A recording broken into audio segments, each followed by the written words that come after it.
오늘 설교의 제목은 견디는 믿음입니다. 견디는 믿음. 겨울에 시금치가 맛있다 그러잖아요. 겨울 시금치, 또 봄동, 또 냉이 뭐 이런 것들의 공통점은 추운 겨울을 견디는 식물이라는 것입니다. 이제 겨울을 견디는 채소가 왜 맛있냐 이렇게 찾아보니까 추위를 견디기 위해서 이파리에 당분을 많이 저장하기 때문에 얘들이 맛있답니다. 견디는 채소, 추위를 견디는 채소. 그래서 이제 견디다라는 단어가 여기 이제 써졌잖아요. 견디다. 견디다라는 말을 국어사전에 찾아보니까 사람이나 생물이 일정한 기간 동안 어려운 환경에 굴복하거나 죽지 않고 계속해서 버티면서 살아나가는 상태가 되는 것을 견디다 이렇게 말한다고 합니다. 그래서 견디다라는 말은 참 이게 아름답고 숭고하고 굉장히 무게가 있는 단어죠. 그래서 우리는 이제 뭘 잘 견디는 사람을 보면 굉장히 우리가 감동도 하고 칭찬을 합니다. 그 사람 어떻게 그런 걸 다 견뎌냈지? 이렇게 감동하고 칭찬합니다. 그런데 하다못해 봄동이나 이런 겨울을 견뎌내는 식물들을 봐도 참 대단하다, 맛있다 이렇게 하는데 이제 이 견디다 이런 말이 나에게 적용될 거를 생각하면 그건 아니면 좋겠다 이런 생각을 합니다. 왜냐하면 너무 힘들기 때문에 견디는 것이. 이제 추운 겨울을 견디는 봄동은 맛있지만 봄동같이 견디는 인생을 살아라. 이거는 이제 우리가 다 힘들다는 것이죠. 그럼에도 불구하고 우리들은 다 어느 정도 인생을 살면 다 알고 있습니다. 그건 뭐냐 하면은 우리가 이루고 싶어하는 꿈, 또 목표, 가지고 싶어하는 모든 귀한 것들은 이 견딤이 없이는 절대로 우리의 것이 되지 않는다. 이걸 우리가 다 알고 있습니다. 그래서 이런 말을 누가 했더라고요. 한번 들어보세요. 진주는 조개의 고통이고 비단은 누에의 고독이다. 정말 명언이죠. 그래서 이 조개는 고통을 견디면서 진주를 만들어내고 또 누에는 고독을 견디면서 명주를 뽑아낸다. 이런 뜻이죠. 그래서 하여튼 심지어 이 진주나 명주나 세상에 있는 모든 귀하고 값진 것들은 다 견딤의 산물이다. 이렇게 해도 과언이 아닐 것입니다. 신앙도 마찬가지입니다. 그가 이같이 오래 참아 견뎠다는 거죠. 오래 참아 약속을 받았느니라. 히브리서 6장 15절. 아브라함의 신앙은 오래 참는 신앙, 견디는 신앙이었습니다. 또 이와 같이 우리를 둘러싼 구름같이 많은 증인들이 있으니 모든 짐과 얽매이기 쉬운 죄를 벗어버리고 인내로서 견딤으로써 우리 앞에 놓인 경주를 합시다. 히브리서 12장 1절. 우리가 달려가야 할 이 믿음의 경주 역시 인내, 즉 견딤이 없이는 불가능하다 하는 것입니다. 이 견딤이 얼마나 중요하고 신앙에 필수적인지 성령의 열매 중에 하나로 딱 들어가 있습니다.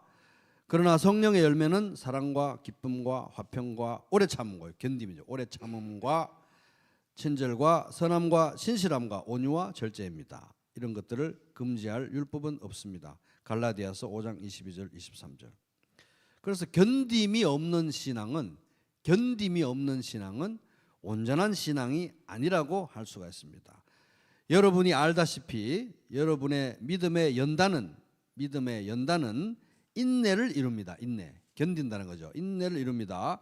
인내를 온전히 이루십시오. 인내해야 될 일을 만나면 인내를 끝까지 해서 인내를 완전하게 완주하라. 인내를 완성하라 하는 것입니다. 그러면 여러분이 온전하고 성숙하게 되어서 아무 것에도 부족한 것이 없게 될 것입니다. 야고보서 1장 3절 4절. 그러니까 이 견딤이 결여된 신앙은 온전한 신앙이라고 할 수 없다 하는 것입니다.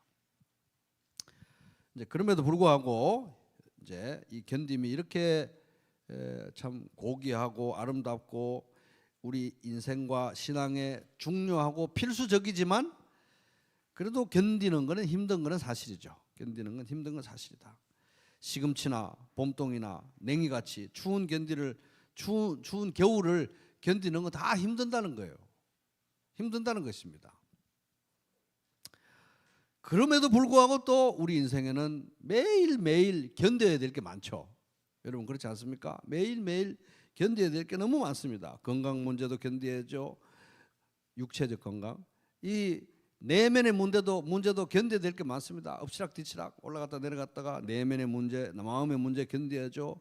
관계의 문제 견뎌야 됩니다. 가족끼리도 관계의 문제 견뎌야 되고 하여튼 교회 뭐 이웃, 직장, 관계의 문제도 견뎌야 돼요. 돈 문제도 견뎌야 되죠. 미래에 대한 불안, 미래의 문제도 견뎌야 됩니다. 하다못해 지나간 과거도 견뎌야 돼요. 과거도 현재에 자꾸 영향을 끼치니까. 그래서 하루하루 매일매일 견뎌내야 할 것들로 가득한 인생을 살고 있는 것입니다. 살아온 날수만큼 견뎌냈다고 보면 되는 거예요. 그래서 오늘 이제 이 본문 시편 44편은 견딤의 신앙이 어떤 것인지 그 정수를 보여주는 시입니다. 견딤의 신앙은 바로 이런 것이다. 이런 것입니다. 그래서 오늘 설교의 목표는 본문에서 이 말하고 있는 시편 44편에서 가르쳐주고 있는 성경적인 견딤의 원리, 성경적인 견딤의 원리를 이제 세 가지로 정리해 보는 것입니다. 그래서 성경적인 견딤의 원리 첫 번째 따라보겠습니다. 하나님의 왕 되심을 인정한다. 시작.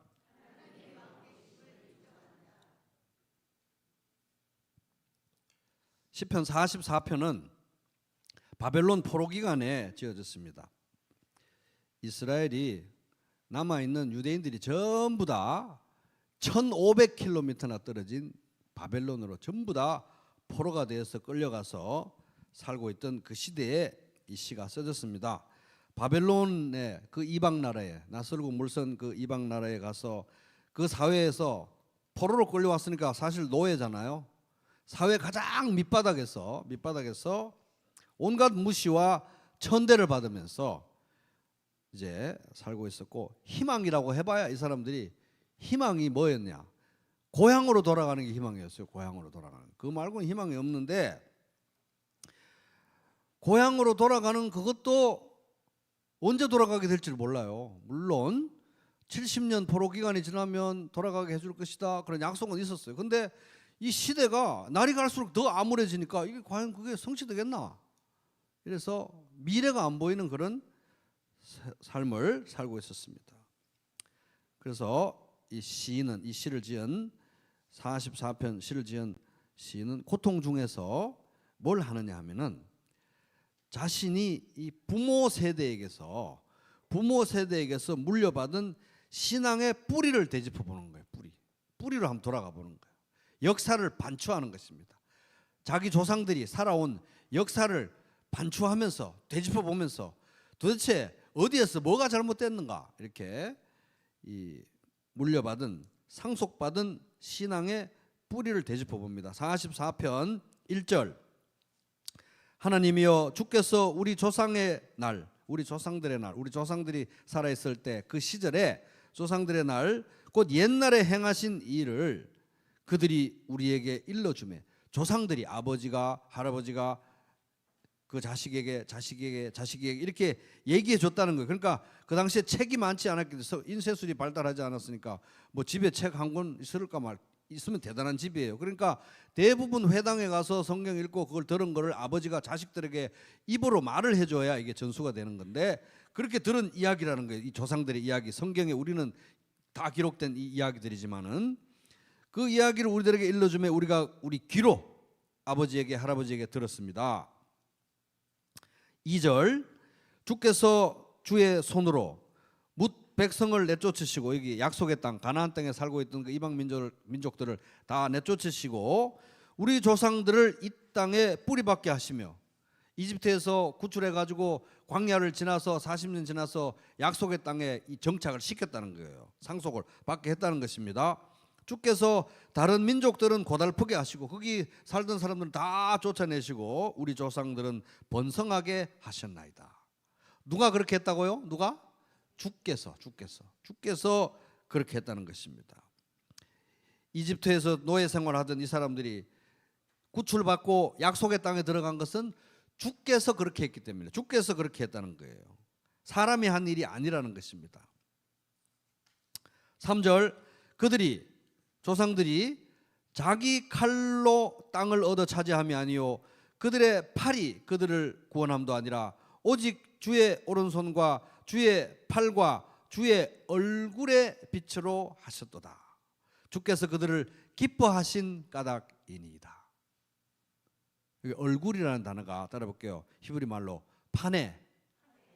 뭘 판다는 게 아니라 히브리 말로 파네. 여기에 파네가 얼굴이라는, 그 얼굴빛으로 하셨다. 그래서 주의 손, 주의 팔로 했다는 건 주님의 능력으로 했다는 그런 의미이고, 주님의 얼굴빛으로 하셨다는 것은 주님의 환한 얼굴빛을 이 시인의 조상들에게, 이스라엘 사람들에게 비춰주셨기 때문에, 다른 말로 하면 하나님께서 자기 조상들을 기뻐하셨기 때문에 이런 일들이 일어났다는 거예요. 그러니까 이 시인이 아버지에게서, 할아버지에게서 조상 대대로 상속받은 신앙의 핵심은 뭡니까? 하나님의 얼굴빛이라는 거예요. 따라해보겠습니다. 하나님의 얼굴빛.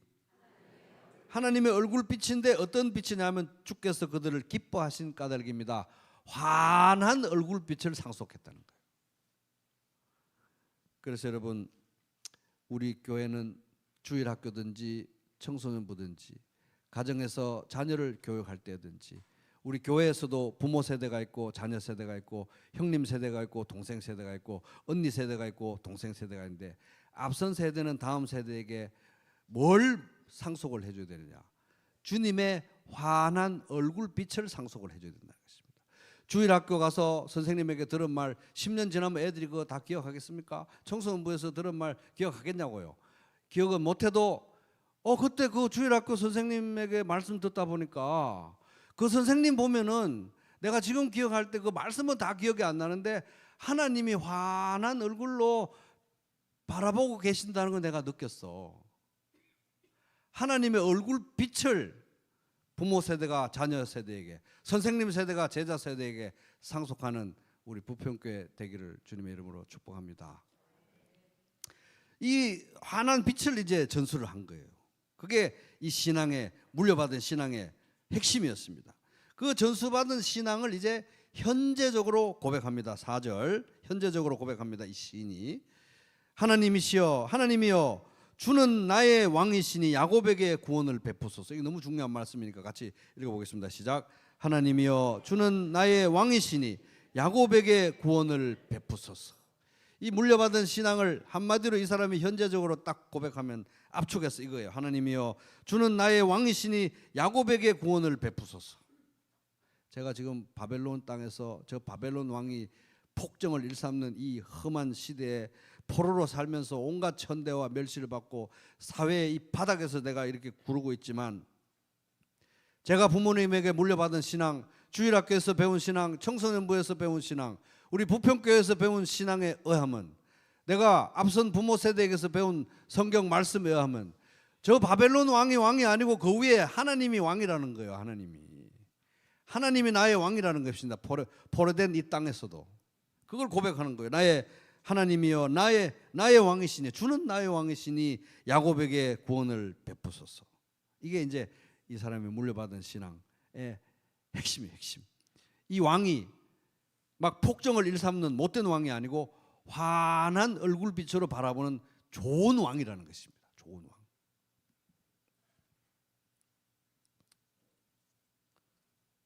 그러니까 하나님이 나의 왕, 하나님이 온 세상의 통치자, 이 혼란스럽고 어지럽고 내가 통제할 수 없을 것 같은 나의 미래, 내 주변의 모든 것을 다스리시는 진짜 통치자는 바로 하나님이시다.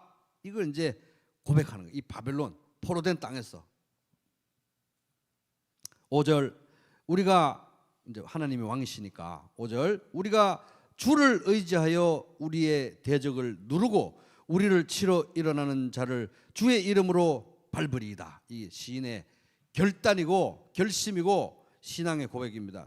주님, 제가 이 바벨론 땅에서 이렇게 없이 보이게 살고 있지만 제게 매일매일 저를 짓누르고 겁박하고 협박하는 바벨론이 저를 매일매일 대적하지만 제가 하나님, 왕이신 하나님의 이름을 의지하고 이 골리앗을 무찌르고 왕이신 하나님을 의지하고 하나님의 이름으로 제 원수의 머리를 밟겠습니다. 이렇게 신앙을 고백하는 것입니다. 멋있죠? 어떻게 이 사람은 바벨론 땅에서 이런 식으로 고백할 수 있느냐는 거예요. 제가 하나님을 의지하고 나의 골리앗을 무찌르고 제가 하나님의 이름으로 원수들의 머리를 밟겠습니다. 이 사람은 무슨 배짱으로 이렇게 할 수 있었냐? 다음 절은 한글로는 왜냐하면이 없지만 히브리 원문에는 왜냐하면으로 시작합니다. 왜냐하면 넣어가지고 6절 읽겠습니다. 시작. 왜냐하면 나는 내 활을 의지하지 아니할 것이라 내 칼이 나를 구원하지 못하리이다. 왜 하나님의 이름을 의지해서 골리앗을 무찌르고 왜 하나님의 이름으로 원수의 머리를 밟겠습니까? 나의 칼과 나의 활은 안 되기 때문에. 하나님이 왕이시기 때문에 그렇습니다.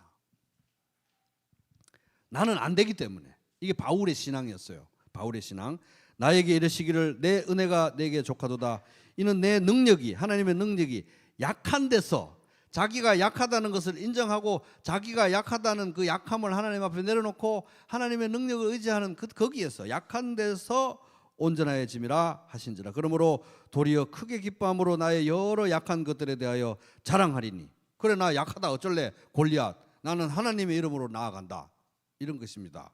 이는 그리스도의 능력이 내게 머물러 있게 하려 함이라. 고린도후서 12장 9절.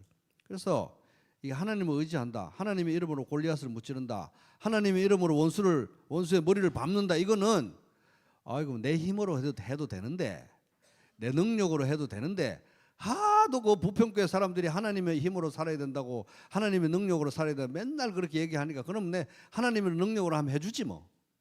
이게 아니라는 거예요. 하나님의 이름을 의지해서 원수를 무찌르고 골리앗을 못 찌르는 것은 내가 안 되기 때문에 그러는 것입니다. 나는 방법이 없기 때문에.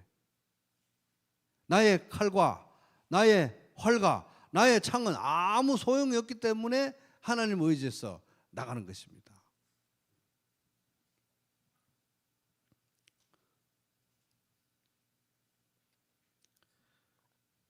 그러니까 나 스스로는 나를 구원할 수 없다는 정확한 영적 현실에 대한 인식에 근거해서 하나님을 의지하는 거예요.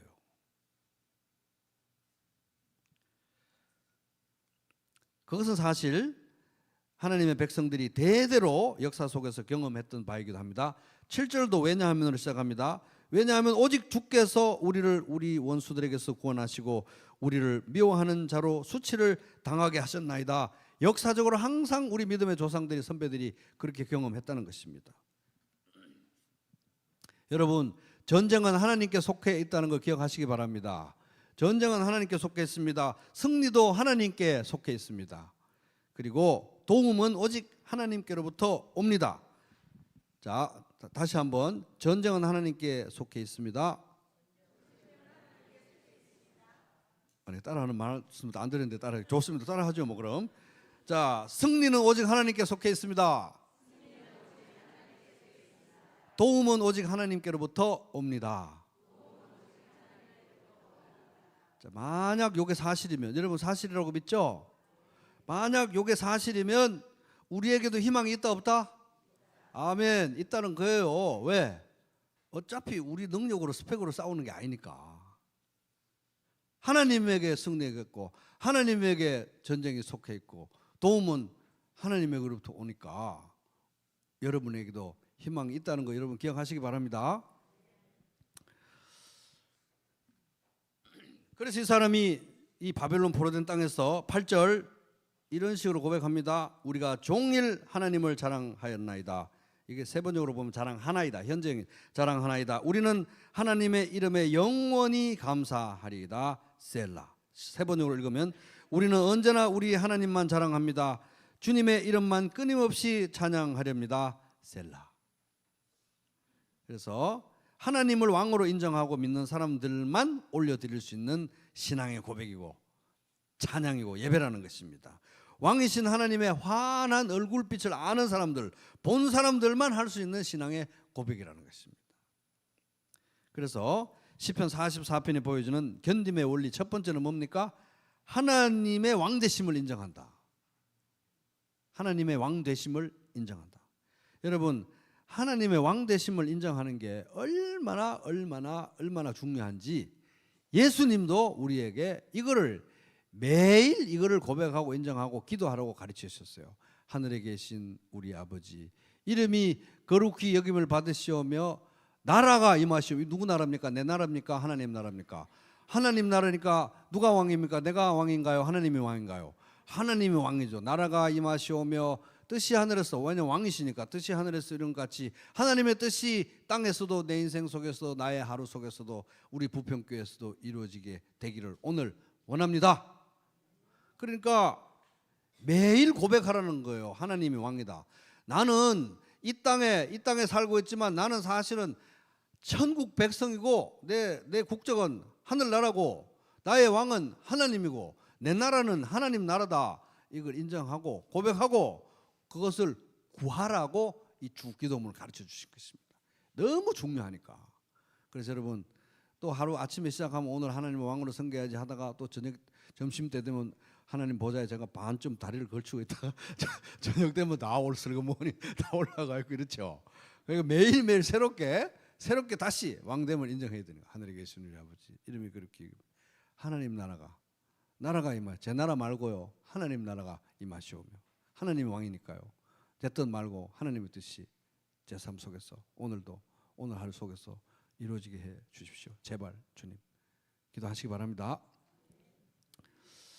그래서 이제 이 왕 대신 하나님의 환한 얼굴빛이 이제 왕 대신 하나님의 환한 얼굴빛을 나날이 경험하고 나의 다음 세대, 나의 자녀 세대, 우리 교회에서도 층층 다음 세대들 있잖아요. 다음 세대들에게 여러분 어떤 하나님의 얼굴빛을 상속하고 계십니까? 오종총하고 잘하나 못하나 이렇게 째려보고 하는 거 봐가면서 이런 얼굴빛 말고 하나님도 나를 그렇게 안 보는데 왜 내가 형제자매를 내 다음 세대를 내 자녀 세대를 그렇게 바라봅니까? 하나님이 나를 바라보시는 대로 여러분 다음 세대에게 그런 하나님의 얼굴빛을 상속해 주시기 바랍니다. 자, 둘째 견딤의 원리 따라 보겠습니다. 하나님의 섭리를 받아들인다. 시작. 이 견뎌내야 하는 현실 속에서 우리가 하나님의 환한 얼굴빛을 구하고 하나님의 왕되심을 인정한다고 해서 현실이 금방 다 좋게 바뀌면 얼마나 좋겠습니까? 그렇지 않은 경우가 더 많다는 거예요. 여전히 현실은 고통스럽고 힘듭니다. 견뎌야 되는 현실이라는 거예요. 그래서 시편 44편의 저자 역시 이런 고통스러운 현실, 혼란스러운 현실을 감추거나 외면하거나 없는 것처럼 그렇게 하지 않아요. 있는 그대로 적나라하게 다 적어놓고 있습니다. 근데 영적 현실에 고통스럽고 혼란스러운 영적 현실을 적나라하게 묘사하는데 이게 그냥 의미 없는 넋두리가 아니고 관점이 있는 이 고백이에요. 관점을 가지고 그러니까 이 영적 현실이 고통스럽고 혼란스럽지만 해석을 해가지고 하나님의 관점으로 해석을 해가지고 여기 시에다가 쓰는 시 쓰려면 한 줄 한 줄 쓰려면 얼마나 고민하고 묵상하고 또 곰곰이 생각했겠죠. 하나님의 관점으로 해석을 해가지고 여기 자기의 고통스러운 현실을 이제 적어놓습니다. 그게 이 9절부터 쭉 나오는 내용인데 16절까지 9절부터 16절까지가 이 시인이 지금 실제로 겪고 있는 고통의 모습인데 하나님의 관점으로 해석을 해가지고 여기 묘사합니다. 관점이 있어요. 관점이. 자, 9절 먼저 읽겠습니다. 제가 그러나 이제는 하나님 왕으로 인정하고 하나님의 얼굴빛을 제가 구하고 상속받았지만 그러나 이제는 주께서 우리를 주님이 우리를 버리시고 욕을 당하게 하시고 치욕을 당하게 하시고 우리 군대와 함께 나아가지 아니하시나이다. 여기 이제 여러분 지금부터 9절부터 14절까지 9절부터 16절까지가 현실의 고통인데 9절부터 14절까지 지금부터 보실 때 주께서라는 표현을 눈여겨보시기 바랍니다. 주께서라는 표현이 다 사용됐어요. 근데 여기 이제 우리는 우리말에는 이제 어른들한테 당신 뭐 이런 말 잘 안 쓰니까 이제 당신이라는 말 안 써서 그런데 사실은 당신은 이 그쪽 영어식으로는 거예요. you 당신은 괜찮잖아요, 그죠? 그래서 주께서 이게 당신이에요. 하나님 당신이 그러신 거 아니신가 이런 말입니다. 그래서 9절부터 다시 보면 그러나 이제는 주님께서 우리를 버리셨지 않습니까? 주님이 우리를 버리신 겁니다. 그리고 우리 군대를 버려가지고 우리끼리 이렇게 동떨어지게 이렇게 낙동강 오리알처럼 되게 하셨습니다. 10절 주님이 그렇게 하신 겁니다. 주께서 우리를 대적들에게서 돌아서게 하시고 도망가게 하시고 밀려나게 하시고 우리를 미워하는 자가 자기를 위하여 우리를 탈탈탈 털어가게 주님께서 그렇게 하시지 않았습니까? 이게 이 사람의 현실 인식이고 해석이에요. 11절 주께서 당신께서 하신 일입니다. 주께서 우리를 잡아먹힐 양처럼 그들에게 넘겨주시고 여러 민족 중에 흩으셨습니다. 바벨론에 포로되는 거에 이렇게 막 포로로 그냥 넘기셨습니다. 주님이 하신 겁니다. 주님이. 12절 주께서 주의 백성을 헐값으로 파시며 그들을 판값으로 이익을 얻지 못하셨나이다. 다른 번역을 읽으면 주께서 주의 백성을 헐값에 넘기시니 주께는 돈벌이도 되지 않습니다. 우리를 이렇게 싼 값으로 바벨론에다가 주님이 넘기셨습니다. 제가 당하고 있는 이 고통을 주님이 이렇게 하신 것입니다. 13절 주께서 하나님이 하신 거예요. 당신이 하신 것입니다.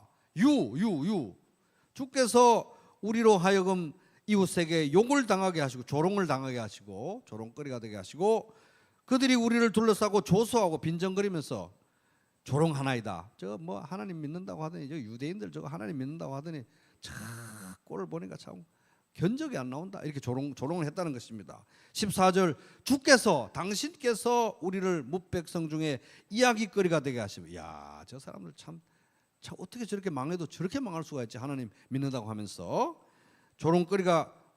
이야기거리가 되게 하시며 민족 중에서 머리 흔들림을 당하게 하시고 유대인들만 보면 바벨론 사람들이 고개를 이렇게 야, 내가 저 사람들 믿는 저 신은 내가 안 믿어야지.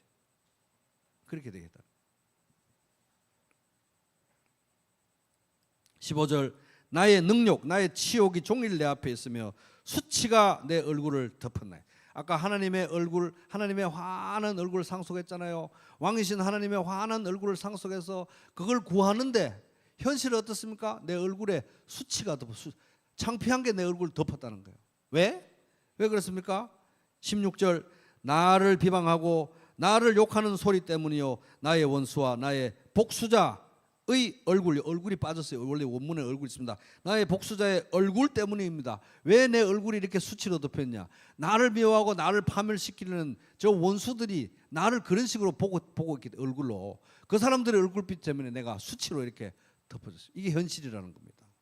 현실은 현실인데 그냥 넋두리가 아니라 주께서 당신께서 이렇게 하지 않았습니까?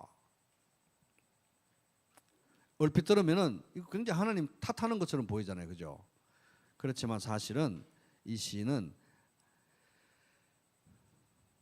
하나님의 섭리의 관점에서 현실을 해석하고 있습니다. 따라해보겠습니다. 섭리, 하나님의 섭리.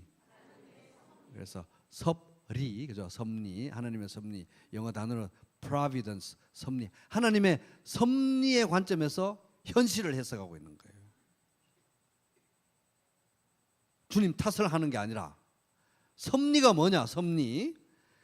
하이델베르크 요리문답 제27문 하나님의 섭리란 무엇입니까? 여기 답을 한번 들어보세요. 제가 읽어볼 테니까 정말 기가 막힙니다. 하나님의 섭리란 무엇입니까? 답.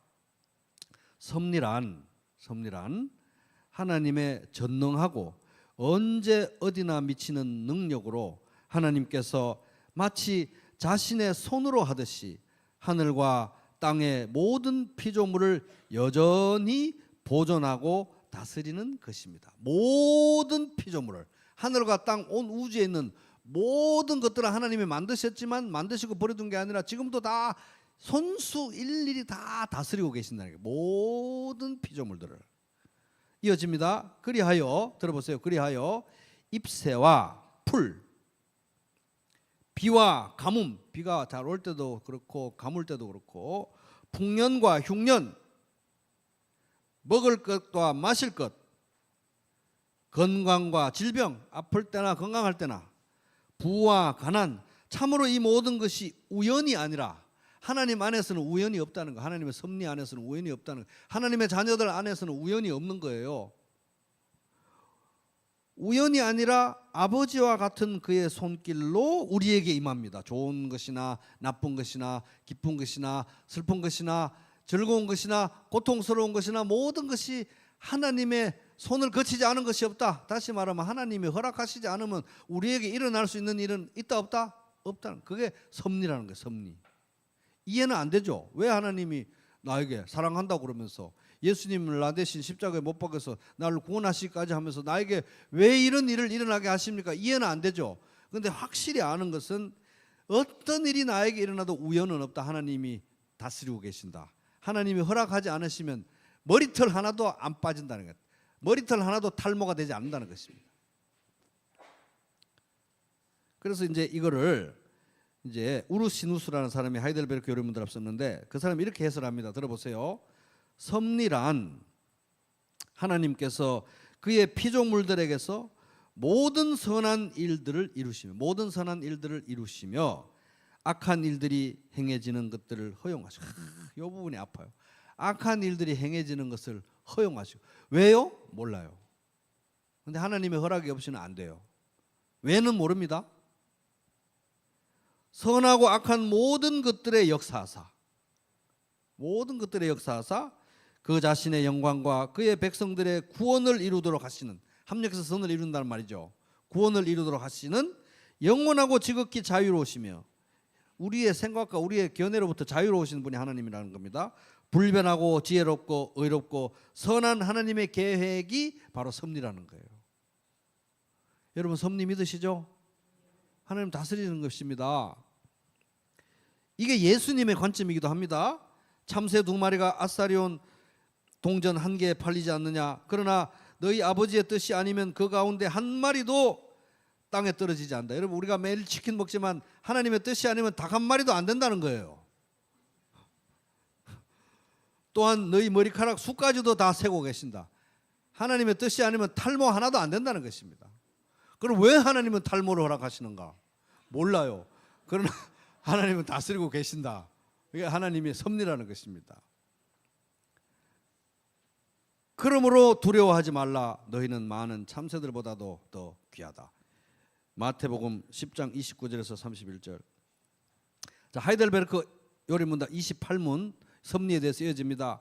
자, 하나님께서 모든 것을 창조하시고 섭리로서 여전히 보존하심을 아는 것이 우리에게 어떤 유익을 줍니까? 이런 섭리, 좋은 일이나 나쁜 일이나 슬픈 일이나 기쁜 일이나 고통스러운 일이나 편안한 일이나 악한 일이나 선한 일이나 모든 일 가운데서 하나님이 섭리한다는 걸 우리가 아는 것이 어떤 유익이 있나요? 답 들어보세요. 이게 중요합니다. 이게 답. 우리는 어떤 역경에서도 인내하고 형통할 때 감사하며 고통스러울 때는 인내하고 잘 풀릴 때는 감사하며 또한 장래 일에 대해서 우리가 알지 못하는 미래 일에 대해서도 우리의 신실하신 하나님 아버지를 굳게 신뢰하며 어떤 피조물이라도 우리를 하나님의 사랑에서 끊을 수 없으리라 확신합니다. 악한 일이 벌어져도 이해는 못하지만 하나님이 여전히 섭리하시니까 반드시 합력해서 선을 이루실 것이다. 이런 것들이 나를 하나님의 사랑에서 끊을 수 없다. 이거예요. 계속됩니다. 모든 피조물이 완전히 하나님의 손안에 있으므로 모든 피조물들이 그의 뜻을 거슬러 일어나거나 되는 일은 하나도 없습니다. 하나도 없습니다. 이해는 안 돼요. 그러나 그렇다는 것입니다. 그래서 칼빈이 기독교 강요에서 이렇게 씁니다. 들어보세요. 그분께로부터 우리에게 오는 것은 무엇이나 우리의 행복으로 이끌지 않는 것이 아무것도 없다. 좋은 일이든 나쁜 일이든 어떤 것이든 우리는 이해할 수 없지만 합력해서 선을 이루지 않는 것이 하나도 없다. 뿐만 아니라 모든 역경들까지도 조용하고 화평한 마음으로 받아. 그러니까 우리는 역경도 이해는 안 되지만 하나님의 관점에서 하나님을 신뢰함으로써 조용하고 화평한 마음으로 받아 마치 그분의 손으로부터 오는 것인 양 받아들이고 그의 섭리가 우리를 돌보신다는 것을 생각하고 또 그것이 우리를 괴롭게 하고 억누를지라도 우리 구원을 계속 생각해야겠다. 그러므로 마지막에 무슨 일이 일어날는지 간에 우리는 의심하지 말고 자애로우신 아버지에 대한 믿음을 잃지 말고 또 마찬가지로 그가 주시는 구원을 기다리며 살아야겠다. 그래서 이 하나님의 섭리가 제가 제 친구 예전에 친구 지금 한국에는 없습니다. 저 아메리카에 있는 예전에 친구하고 욥기에 대해서 이야기하다가 그 친구는 욥에게 하나님께서 허락하셨던 그 비극적인 그런 일들은 하나님이 주셨을 리가 없다는 거예요. 하나님은 선하신 분이기 때문에.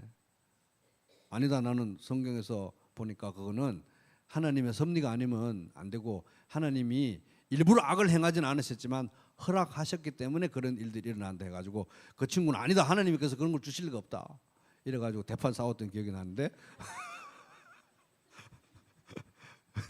성경은 뭡니까? 성경은 섭리, 하나님이 허락하지 않으시면 어떤 일도 우리 가운데 일어나지 않는다. 우연이 없다는 거예요. 우연이.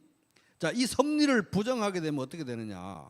하나님의 섭리가 유지되지 않으면, 잘 들어보세요. 하나님의 섭리가 유지되지 않으면 우리가 이해는 안 되고 정말 받아들이기 힘들고 꿀꺽 삼키기 힘들지만 하나님의 섭리가 유지가 안 되면 어떻게 되느냐 하면은 신앙의 모든 진리 전체와 경건의 기반 자체가 뒤집어지고 말 것이다. 신앙이 무너진다는 거예요. 왜? 왜 그렇습니까? 역경 가운데 우리가 역경이 생기잖아요. 어려운 일이 생기잖아요. 고통 일이 생기잖아요. 역경 가운데 안심하고 인내할 수가 없어요. 왜? 하나님은 좋은 일만 생기게 하시니까 이런 나쁜 일은 하나님이 주셨을 리가 없어. 그럼 누가 줬다는 거예요? 이게 더 무서운 거예요. 하나님이 통제하지 못하는 상황이 벌어졌기 때문에 우리는 역경 가운데서 안심하고 진득하게 인내할 수가 없어요. 마귀가 통제하고 있든지 아니면 내가 통제를 해야 되든지 하나님도 손을 뻗치지 못하는 영역이면 이게 안 된다는 거예요. 그런 일은 없다는 거예요. 둘째, 왜 안 되느냐? 은택 가운데, 은혜 가운데 감사하는 마음이 없을 것입니다. 은혜로운 일이 벌어져도 내일 또 이거 뭐 안 좋은 일이 일어나면은 하나님이 손을 또 뗄 거 아니에요. 오늘 또 잘해주다가 내일 손 또 떼고 힘든 일 있으면 하나님 손 떼고 이런 무서운 일이 어디 있습니까? 세 번째, 미래에 대한 소망을 갖지 못할 것이기 때문에 우리는 지금 나에게 왜 이런 일이 일어나는지 내일 뭔 일이 벌어질지 모르지만 하나님이 섭리하시고 통치하시고 합리해서 선을 이루시고 나의 미래를 붙들고 계신다는 것 때문에 우리는 안심하고 미래에 대한 소망을 가지지 않습니까? 섭리 인정하고 믿으니까 성경이 가르치고 있으니까. 그래서 여러분 이해는 안 되지만 여러분이 믿는 하나님, 우리가 함께 믿는 하나님은 모든 일, 여기서는 모든 일이에요. 모든 일 가운데 합력해서 선을 이루고야 마시는 분이라는 걸 여러분 꼭 받아들이시기 바랍니다. 그래서 이제 견딤의 원리 두 번째는 하나님의 섭리를 받아들인다. 세 번째 따라보겠습니다. 하나님의 헤세드에 호소한다. 시작.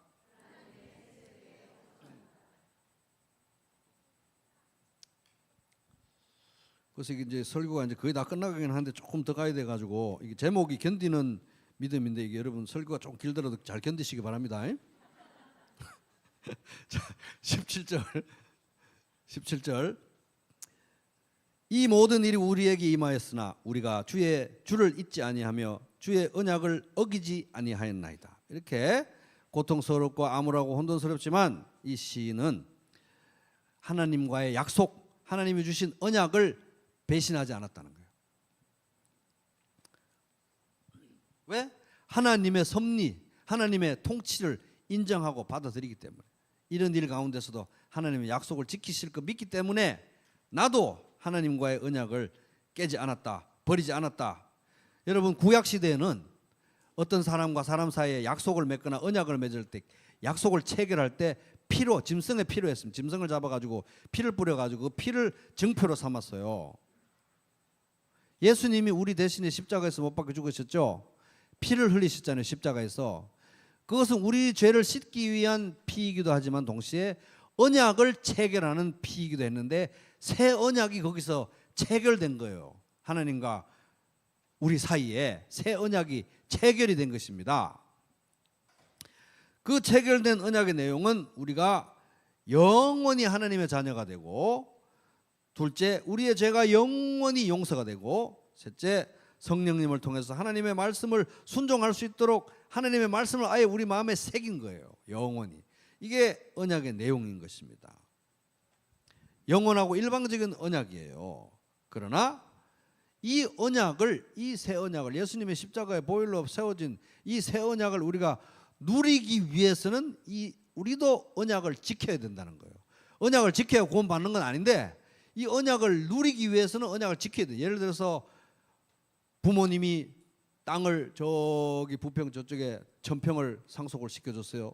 무조건적으로 일방적으로 땅을 줬는데 그 땅을 받는 거는 무조건적으로 부모님 자식이니까 받았지만 그 땅의 혜택을 누리기 위해서는 거기서 집도 짓고 뭐도 하고 내가 뭘 해야, 그 언약을 지켜야, 내가 적극적으로 그 언약을 수용해야 언약의 혜택을 누릴 수 있다는 것입니다. 그죠? 이해되셨죠? 그래서 이 새 언약은 예수님의 피로 일방적으로 은혜로 우리에게 주어졌지만 이 언약의 혜택을 누리기 위해서는 우리도 이 언약을 지키고 순종해야 된다는 거예요. 시인도 그랬습니다. 시인도 고통과 불안이 자기를 짓눌러도 또 하나님이 약속을 버리셨나라는 막 의심이 들어도 하나님의 섭리와 통치를 믿었기 때문에 하나님께서 주신 언약을 배반하지 않았다, 버리지 않았다 고백하는 것입니다. 18절, 우리의 마음은 위축되지 아니하고 우리의 걸음도 주의 길을 떠나지 아니하였으니. 19절, 주께서 우리를 승냥이의 처소에 밀어넣으시고 우리를 사망의 그늘로 덮으셨도다.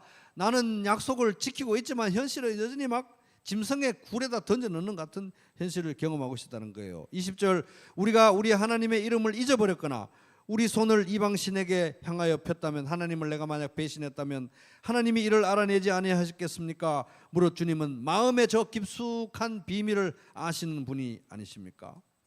주님, 저는 너무 괴롭지만 하나님이 섭리하고 통치한다는 걸 알고 있기 때문에 저는 하나님 언약을 버리지 않았습니다. 이게 이 사람의 견딤의 전략이었어요. 하나님의 언약을 지키는 것입니다. 하나님의 약속을 배신하지 않는 것입니다. 자, 22절 같이 읽겠습니다. 시작.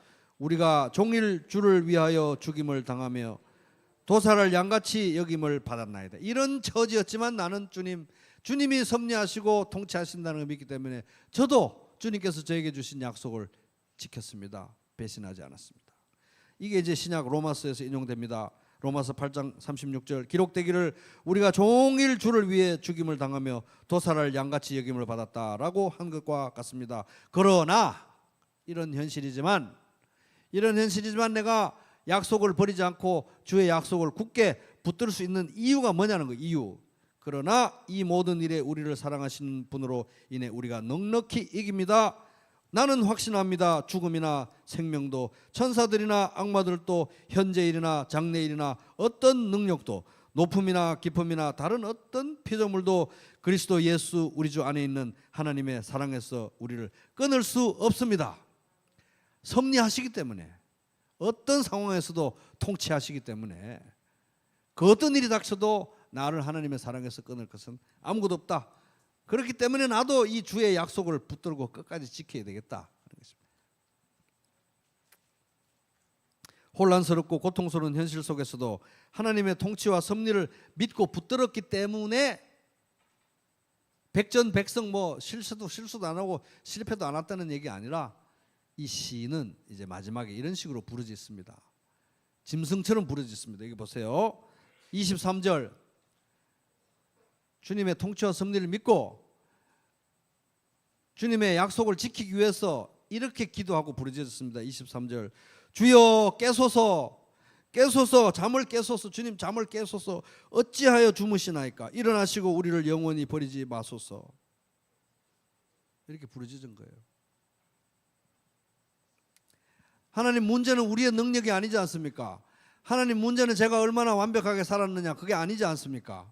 하나님, 저는 부끄러운 것으로 투성인 인생을 살았습니다. 그렇지만 문제는 저의 능력이 아니고 저의 자격도 아니고 하나님의 사랑이 아닙니까? 항상 그랬지 않습니까? 하나님의 능력으로 손만 뻗으시면 이 문제가 해결되는 거 아니겠습니까? 하나님, 잠을 깨십시오. 언제까지 주무시겠습니까? 도와주십시오. 부르짖었던 것이죠. 왜? 하나님이 통치하시고 섭리한다는 걸 믿었기 때문에.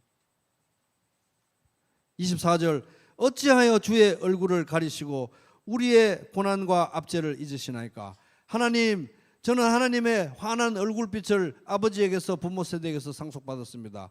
하나님이 환한 얼굴빛으로 저에게 비춰주시면 모든 문제가 해결될 줄로 믿습니다. 주의 환한 얼굴빛을 제게 다시 비춰주십시오. 구름 너머에 하나님의 환한 얼굴빛이 있다는 거 시인이 믿었던 거예요. 짐승처럼 부르짖는 것입니다.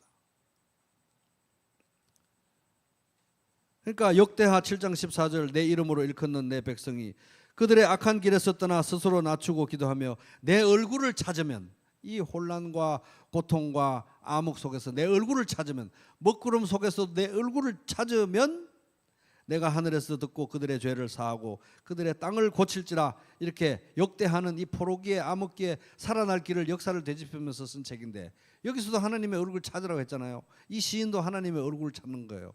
하나님, 먹구름 속에 먹구름이 끼었지만 그 뒤에 하나님의 환한 얼굴빛이 있다는 걸 믿습니다. 얼굴빛을 비춰주세요. 여러분도 하나님의 얼굴빛을 구하시기 바랍니다.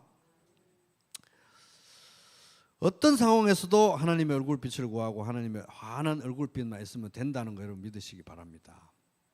자, 오늘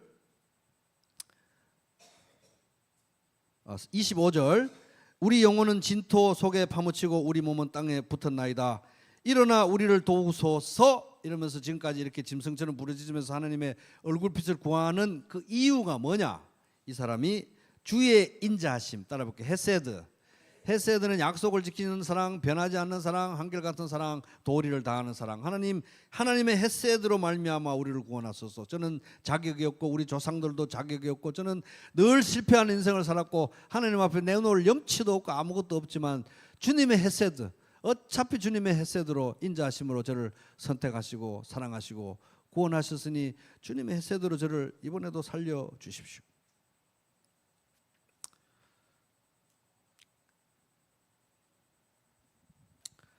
그래서 오늘 이제 말씀을 요약하면 시편 44편이 보여주는 견딤의 법칙 세 가지는, 첫째는 하나님의 왕되심을 인정한다. 둘째는 하나님의 섭리를 받아들인다. 셋째는 하나님의 헤세드에 호소한다.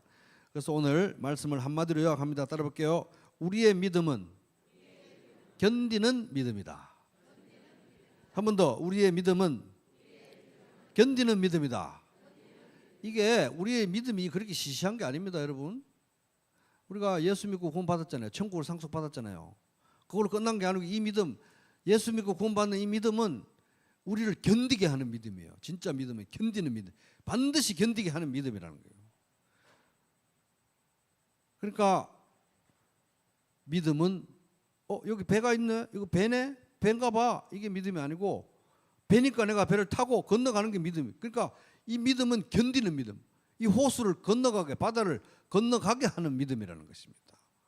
그러니까 여러분 옆에 앉아있는 분들이 예수 믿고 여기 앉아있는데, 여러분 옆에 앉아있는 이분들의 믿음이 얼마나 위대한 믿음인가요? 그러니까 여러분 지금 지쳐 있을 수 있고 견딘다고 힘들 수 있으니까 옆 사람을 바라보면서 따뜻한 눈초리로 당신의 믿음은 견디는 믿음입니다. 이렇게 한마디 해주세요.